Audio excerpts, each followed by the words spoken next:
നമസ്കാരം. വി.ഡി. സതീശൻ ആഹാരം കഴിച്ചതാണ് ഇപ്പോഴത്തെ സംസാര വിഷയം. സംസ്ഥാനത്ത് പലയിടത്തും വെള്ളക്കെട്ടുകളും വെള്ളപ്പൊക്ക ദുരിതവും മണ്ണിടിച്ചിലുമൊക്കെ ഉണ്ടായിക്കൊണ്ടിരിക്കുമ്പോൾ മുഖ്യമന്ത്രിക്ക് എങ്ങനെ ആഹാരം കഴിക്കാൻ കഴിഞ്ഞു? ഇതാണ് ചോദ്യം.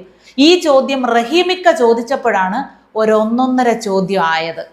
സത്യത്തിൽ ഈ കാണുന്ന ദൃശ്യങ്ങൾ എനിക്ക് ആദ്യം വിശ്വസിക്കാൻ കഴിഞ്ഞില്ല. അയ്യോ എൻ്റെ പൊന്നോ, ഇക്കായ്ക്ക് വിശ്വസിക്കാൻ കഴിഞ്ഞില്ല കേട്ടോ വി.ഡി. സതീശൻ ആഹാരം കഴിച്ച കാര്യം. കാരണം 2018-ലും 2019-ലും ഒക്കെ പ്രളയം ഉണ്ടായപ്പോഴും ചൂരൽമല ദുരന്തം ഉണ്ടായപ്പോഴും ഒക്കെ പിണറായി വിജയൻ കട്ട ഉപവാസമായിരുന്നല്ലോ. നെന്മീൻ പൊരിച്ചത് പോയിട്ട് തിരി ഗോതമ്പ് കഞ്ഞി പോലും അദ്ദേഹത്തിന്റെ തൊണ്ടേന്ന് ഇറങ്ങിയിട്ടില്ലെന്നാണ് പറഞ്ഞു കേൾക്കുന്നത്. എൻ്റെ പ്രജകൾ അവരുടെ സ്വന്തം വീടുകളുടെ അടുക്കളയിൽ ചെന്ന് എപ്പോൾ പാചകം ചെയ്ത് ഭക്ഷണം കഴിക്കുന്നുവോ അപ്പോൾ മാത്രമേ നാം ജലപാനം നടത്തുകയുള്ളൂ എന്ന ഉറച്ച നിലപാടിലായിരുന്നു അത്രേ പിണറായി വിജയൻ.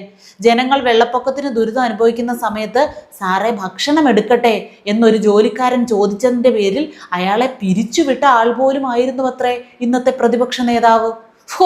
സൽക്കാരങ്ങൾക്കൊന്നും പിന്നെ അങ്ങേര് പോയിട്ടേ ഇല്ല. ഇവിടെ ഇപ്പൊ സതീശൻ കുറച്ച് ആഹാരം കഴിച്ചതാണല്ലോ പ്രശ്നം.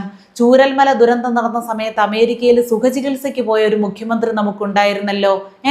10 കൊല്ലത്തെ ദുരിതകാലം ചാകര പോലെ കണ്ട സഖാക്കളാണ് ഈ സംസാരിച്ചുകൊണ്ട് നടക്കുന്നത്. പ്രളയ ഫണ്ട് മുതൽ ദുരിതാശ്വാസ ക്യാമ്പിൽ വരെ മോഷണം നടത്തി. കോവിഡ് കാലത്തെ കിറ്റുകൊള്ള പിന്നെ ലോകപ്രസിദ്ധമാണ്. ആംബുലൻസിനുള്ളിൽ വെച്ച് രോഗിയെ പീഡിപ്പിച്ച സംഭവം വരെ ആ സമയത്തുണ്ടായി. പ്രളയത്തെ നോക്കി കരഞ്ഞ സജി ചെറിയാനെ ഇക്കായ്ക്ക് ഓർമ്മയുണ്ടോ? ഇല്ല, അതൊന്നും ഇവർക്ക് ആർക്കും ഓർമ്മയില്ല. സതീശൻ എന്ത് കഴിക്കുന്നു, എപ്പോ കഴിക്കുന്നു, എത്ര കഴിക്കുന്നു, എവിടെ എത്ര പ്രാവശ്യം ബാത്റൂമിൽ പോകുന്നു, ഇതൊക്കെ നോക്കലാണ് സഖാക്കളുടെ ഇപ്പോഴത്തെ പണി. ചുവന്ന പരവതാനി വിരിക്കാതെ കെ പാദങ്ങൾ എടുത്തു വെക്കാതിരുന്ന, ലിഫ്റ്റ് ഇല്ലാത്ത ബസ്സിൽ കെ മൂലം ഉറപ്പിക്കാതിരുന്ന ഒരു മുഖ്യമന്ത്രിയുടെ കാലത്ത് ഇവരുടെ എല്ലാവരുടെയും വായിൽ പഴമായിരുന്നു എന്ന് ഇതിനാൽ എല്ലാവരെയും അറിയിച്ചു കൊള്ളുന്നു. അല്ല, പാർട്ടി എന്തുകൊണ്ട് തോറ്റു എന്ന് ചോദിച്ചാൽ ജനങ്ങൾക്ക് തെറ്റുപറ്റിയെന്ന് ഇപ്പോഴും വിചിത്രമായി ന്യായീകരിച്ചു കൊണ്ടിരിക്കുന്ന ഐറ്റങ്ങളിൽ നിന്ന് നമ്മൾ കൂടുതലൊന്നും പ്രതീക്ഷിക്കേണ്ട. അത് വേറൊരു കാര്യം. PM ശ്രീ പദ്ധതിയെ 3 മാസം മുൻപ് വരെ ന്യായീകരിച്ച് മെഴുകി നടന്ന മഹാന്മാരാ. ഇങ്ങനെ ഔചിത്യമില്ലാതെ നമ്മുടെ മുഖ്യമന്ത്രി പെരുമാറുമോ എന്നതിനെ ഓർത്ത് എനിക്ക് ആദ്യം വിശ്വസിക്കാൻ പറ്റിയില്ല. ഔചിത്യം എന്ന വാക്കിന്റെ അർത്ഥം ഉചിതമായത് എന്നാണിക്ക.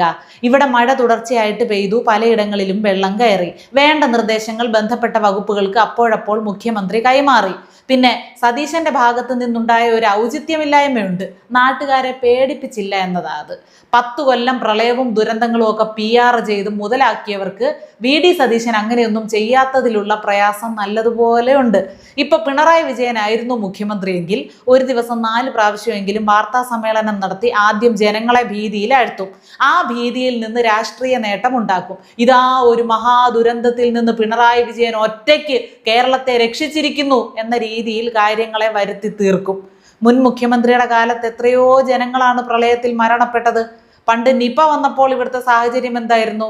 റോഡ് മാപ്പ്, ഭീതി, വാർത്താ സമ്മേളനങ്ങൾ. ഇപ്രാവശ്യവും നിപ വന്നു. ഡോക്ടർമാരെല്ലാം കൃത്യമായിട്ട് കൈകാര്യം ചെയ്യേണ്ടതുപോലെ കൈകാര്യം ചെയ്തു. സർക്കാർ ആവശ്യമായ നിർദ്ദേശങ്ങൾ കൊടുത്തു.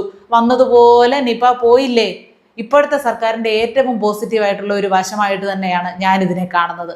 ആവശ്യമില്ലാതെ മനുഷ്യരെ പേടിപ്പിക്കുന്ന, ആശങ്കയിലാക്കുന്ന ഒരു രീതി ഇവർക്കില്ല. ഇവിടെ ആർക്കും ആരുടെയും പ്രഹസനമൊന്നും കാണണ്ട റഹീമിക്ക.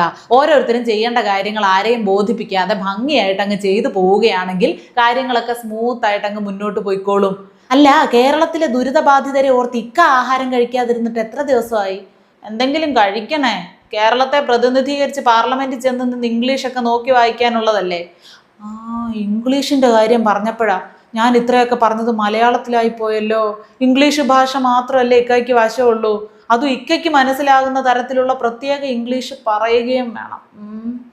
അതായത് റഹീമിക്ക, can you the food of you eat or not eat?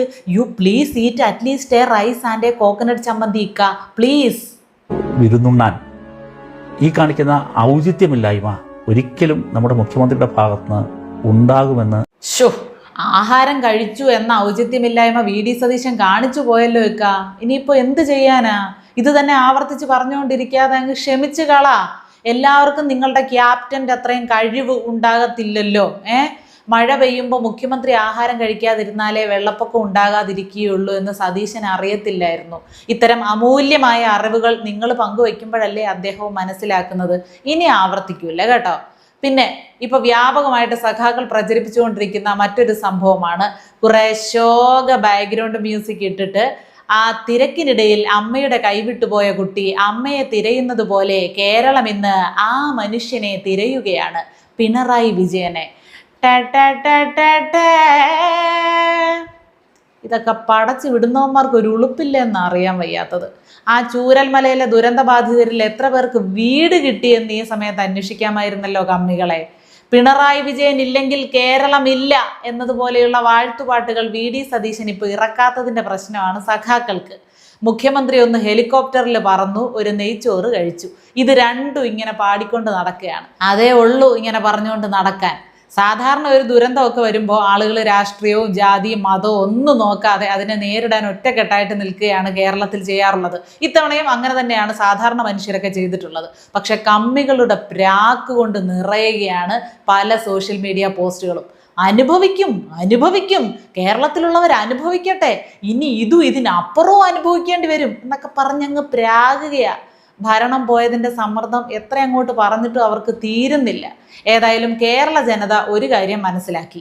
PR വർക്കുകൾ ഇല്ലാതെയും ഞാനാണ് കേരളത്തെ രക്ഷിച്ചത് എന്ന പ്രഹസനമില്ലാതെയും വാഴ്ത്തുപാട്ടുകളില്ലാതെയും ദുരന്തങ്ങളെയും പകർച്ചവ്യാധികളെയും വേണ്ട രീതിയിൽ കൈകാര്യം ചെയ്യാൻ ഒരു ഭരണകൂടത്തിന് സാധിക്കുമെന്ന് അതൊരു വലിയ തിരിച്ചറിവാണ്.